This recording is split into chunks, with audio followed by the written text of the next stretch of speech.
Okay, so now for the down.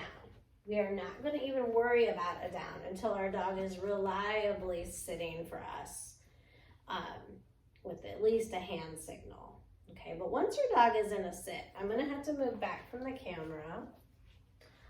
Once they're in a sit, yes, you are going to say yes, or whatever your marker word is, every single time they get into the sit, because we want to mark continuously until they've really practiced this behavior for weeks and weeks. Afterwards, we don't always have to feed every single time they sit for us.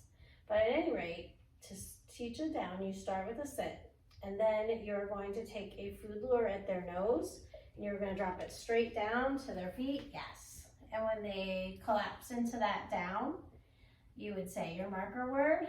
He's very happy with the treats I have today. And notice I'm giving him a few, because I don't want him to think that we are always just getting into that position and popping up. We want them to kind of go, okay, I'll rest here a little bit, because that is the hardest thing for people when they transition to trying to go from sit and down to a stay in those positions. Our dogs are just used to us popping right, asking them for a behavior and then letting them get up right away. So I like to give several treats, not every single time, but every once in a while. That way they tend to wait a little bit to see, hey, what's going to be delivered to me.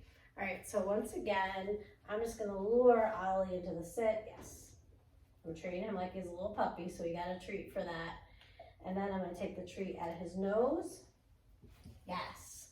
And as soon as he collapses into a down, he gets a few treats. Okay. And that is how we lure it down.